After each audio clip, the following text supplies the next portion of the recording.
Hello friends, welcome back. अगर आप हैं बिहार में नियोजित शिक्षक तो आप सभी का बहुत बहुत स्वागत है अभी के इस वीडियो में हम लोग बात करेंगे जो कल यहाँ पे आप लोग का नियमावली जारी हुआ है, जो कि विशिष्ट शिक्षक नियमावली है।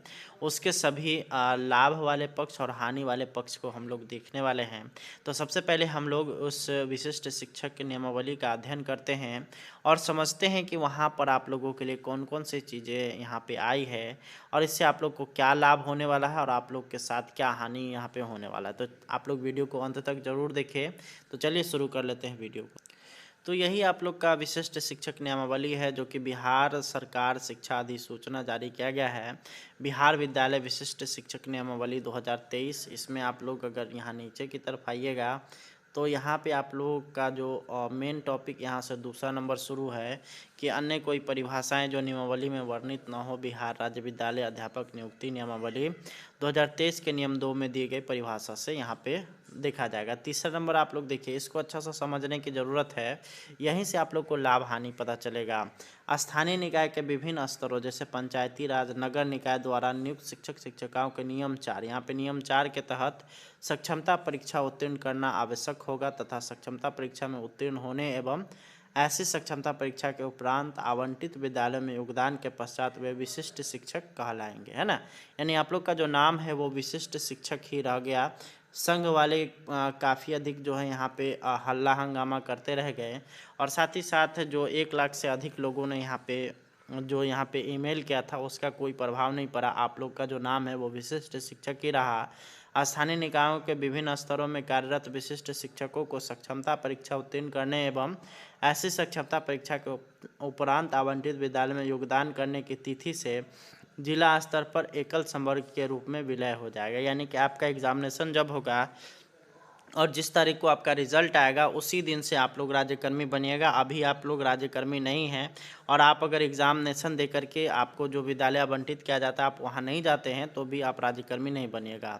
बशर्ते के नियम 4 के तहत सक्षमता परीक्षा उत्तीर्ण करने पर ये विशिष्ट शिक्षक बिहार विद्यालय अध्यापक नियुक्ति नियमावली 2023 के अधीन नियुक्त विद्यालय अध्यापकों के वेतन एवं अन्य लाभ पाने हेतु पात्र होंगे। यानी कि वेतन का जो वहाँ पे संरचना है या फिर उसके अलावा जो भी लाभ मिला है विद्यालय अध्यापकों का उसको यहाँ पे वो पाने योग्य होंगे। जैसे एनपीएस का लाभ हो गया, सीटीए हो गया वगैरह जो है यहाँ पे उनको मिलने वाला है। और साथ में जो है यहाँ पे अगर छुट्टी वगैरह का जो भी उसमें जिक्र है वो भी यहाँ पे आप लोग को देखने को मिलेगा।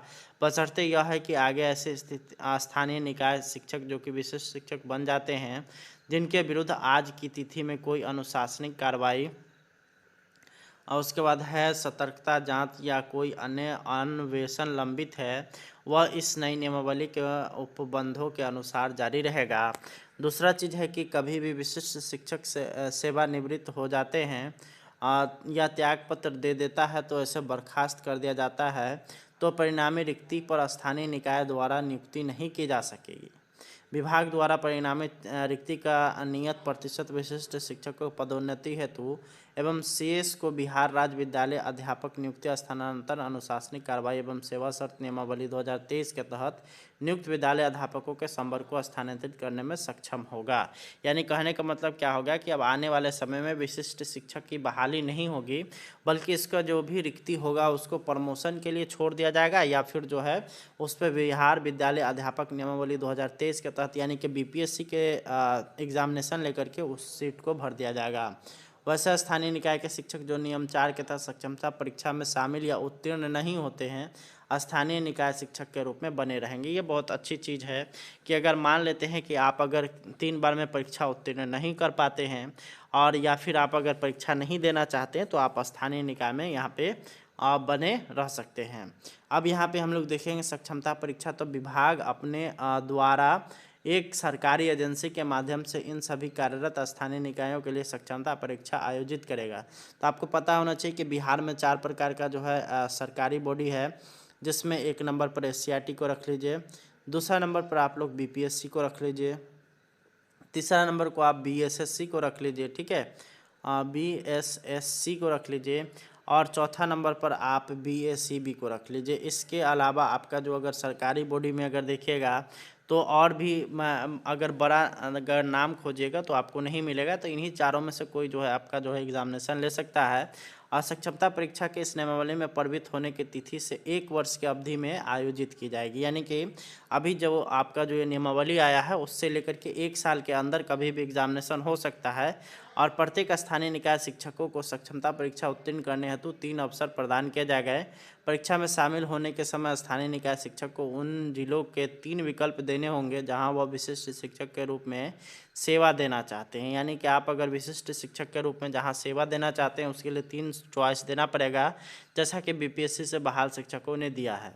सक्षमता परीक्षा में उनका मेधा क्रमांक एवं आधार पर जिलों का आवंटन किया जाएगा। यानी कि मेगा सूची बनेगा और उस मेगा सूची के अनुसार ही क्या होगा कि उनको जिला का आवंटन किया जाएगा, बशर्ते कि वैसे शिक्षकों को इन परीक्षा में शामिल नहीं होते हैं अथवा तीसरे प्रयास अवसर में भी सक्षमता परीक्षा उत्तीर्ण होने में विफल रहेंगे का मामला विभाग द्वारा अलग से विचार किया जाएगा। विभाग ऐसे सभी स्थानीय निकाय शिक्षकों के मामले में विचार करने हेतु एक समिति का गठन करेगा और जो सरकार से उचित अनुशंसा करके तथा स्थानीय निकाय शिक्षकों के नियमावली 2020 उस हद तक संशोधित समझा जाएगा। यानी कि आपको जो है एग्जामिनेशन अगर आप पास नहीं कर पाते तो भी आपको यहाँ पे नहीं निकाला जाएगा।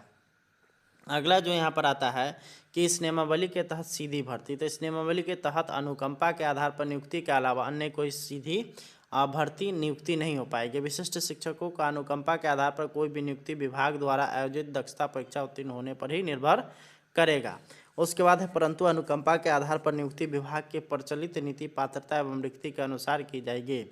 आरक्षण की अगर बात करिएगा तो ऐसे कार्यरत स्थानीय निकाय शिक्षक विशिष्ट शिक्षक बनने के उपरांत उसी आरक्षण श्रेणी में संबद्ध रहेंगे जिसके लिए उन्होंने स्थानीय निकायों के द्वारा नियुक्त किया गया था। जैसे अगर मान लेते हैं कि आप अगर ईबीसी के अभी टीचर हैं तो आपको जो है जो विशिष्ट शिक्षक नियमावली में आप समाहित होइएगा तो वहाँ भी आप ईबीसी के ही टीचर कहलाइएगा। चलिए वरीयता में अगर देखिएगा तो जिला स्तर पर विशिष्ट शिक्षकों की एक वरीयता सूची संधारित की जाएगी। शिक्षकों को प्रत्येक श्रेणी यथा प्राथमिक माध्यमिक उच्च माध्यमिक और माध्यमिक और उच्च माध्यमिक के लिए विषयवार एक अलग वरीयता सूची तैयार की जाएगी। विशिष्ट शिक्षकों की वरीयता निम्नलिखित मापदंडों पर तैयार की जाएगी। पहला चीज़ है कि स्थानीय निकाय शिक्षकों के रूप में प्रशिक्षित वेतनमान प्राप्त करने की तिथि। दूसरा है कि जहां 2 शिक्षक उपयुक्त मानदंड के अनुसार एक ही तिथि साझा करते हैं तो उनकी जन्म तिथि वरीयता तय करने के लिए मानदंड होगी। जहां 2 शिक्षक उपयुक्त मानदंड के अनुसार एक ही तिथि साझा करते हैं तो अंग्रेजी वर्णमाला में शिक्षक का नाम वरीयता तय करेगा।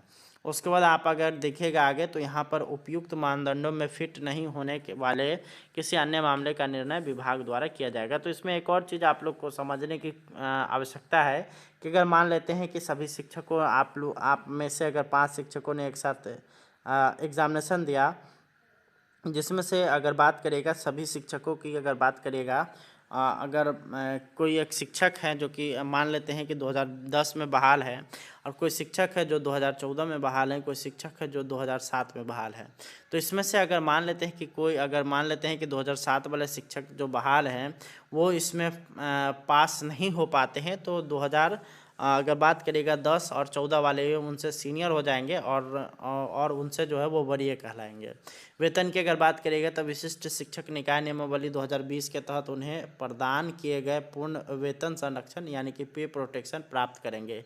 यानी कि आप लोग के लिए यहाँ पे अच्छी खबर है कि आप लोग को जिस इंडेक्स में अभी आपको पेमेंट मिल रहा है उसी इंडेक्स में आप लोग को जो है यहाँ पे पेमेंट मिलेगा जो कि आगे आप लोग के लिए आएगा। इसके अलावा इस नियमावली को प्रभावी होने पर उनका वेतन फिटमेंट मैट्रिक्स के अनुसार देय होगा। अन्य भत्ते राज्य सरकार की प्रचलित दरों के अनुसार महंगाई भत्ता, मकान किराया भत्ता, चिकित्सा भत्ता और शहरी परिवहन भत्ता शामिल होगा। यानी कि आपको सीटीए का भी लाभ मिलेगा। अगला हम लोग देखेंगे तो फिटमेंट अनुलग्नक यहाँ पे के अनुसार होगा। फिटमेंट मैट्रिक्स इस नियमावली के अनुसार विशिष्ट शिक्षकों की नियुक्ति को इंगित करेगा। अगर पदोन्नति की बात करिएगा तो आपका जो है यहाँ पे 8 वर्षों के बाद यहाँ पे पदोन्नति होगा। जैसे मान लीजिए आप 1 to 5 के शिक्षक हैं तो आपको 6 to 8 के शिक्षक बनाया जाएगा और उपलब्ध रिक्ति के अनुसार है। उसके बाद 6 to 8 से लेकर के अगर बात करिएगा तो यहाँ पे आप जो 6 to 8 के ही जो वरीय विशिष्ट शिक्षक बन सकते हैं स्वास्थानिक उत्क्रमण के द्वारा। 9th-10th के शिक्षक है तो आपको 11th-12th के शिक्षक बनाया जा सकता है और इसके लिए भी 8 साल लगेगा। और उपलब्ध रिक्तियों के अनुसार है। उसके बाद 11-12 के अगर आप शिक्षक हैं तो आपको 11-12 में वरीय विशिष्ट शिक्षक बनाया जाएगा, तो वो उसके लिए भी 8 वर्ष की यहाँ पे सेवा निर्धारित की गई है। अधिकार रूप में किसी भी पदोन्नति का दावा नहीं किया जा सकता है। सभी पदोन्नति उपलब्ध रिक्तियों के अधीन होगी और विभागीय नीतियों को ध्यान में रखते हुए की जाएगी। इसके अलावा सभी पदोन्नति विभाग के प्रचलित नीति के अनुसार की जाएगी और अपेक्षित योग्यता सहित पात्रता के अधीन होगी। स्थानांतरण की अगर बात करिएगा तो विशिष्ट शिक्षकों का राज्य के अंतर्गत स्थानांतरीय होगा। प्रारंभ के नियम 4 के अनुसार सक्षमता परीक्षा में शामिल होने के समय उनमें से 3 जिलों की प्राथमिकता मानी जाएंगी जहां वे अपनी सेवा देना चाहते हैं। सक्षमता परीक्षा में उनका मेगा क्रमांक के आधार पर उन्हें उनके द्वारा चुना गया जिला प्राप्त होगा, अन्यथा रेंडमाइजेशन के आधार पर जिला आवंटित किया जाएगा। उसके बाद अगला आता है कि विशिष्ट शिक्षकों को सामान्य रूप से जिला शिक्षा पदाधिकारी द्वारा शिक्षा का अधिकार अधिनियम छात्र शिक्षक अनुपात अथवा जनहित के प्रतिबद्धताओं को ध्यान में रखते हुए जिला के अंतर्गत स्थानांतरित किया जाएगा।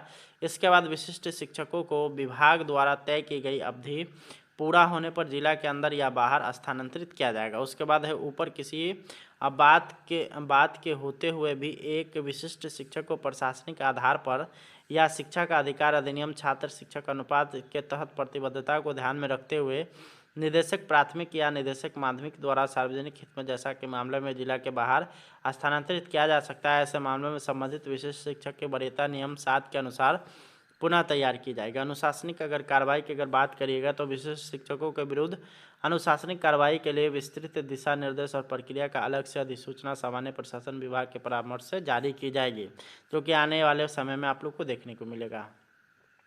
अगला यहाँ पर आता है कि निरसन और व्यावृत्ति। तो बिहार राज्य शैक्षिक संस्थागत शिक्षक और कर्मचारी शिकायत निवारण और अपीलीय नियमावली 2020 के तहत गठित जिला या राज्य अपीलीय प्राधिकरण लंबित वादों मामलों का इस नियमावली के प्रवृत्त होने की तिथि से 6 माह के अंदर निष्पादन कर लेंगे।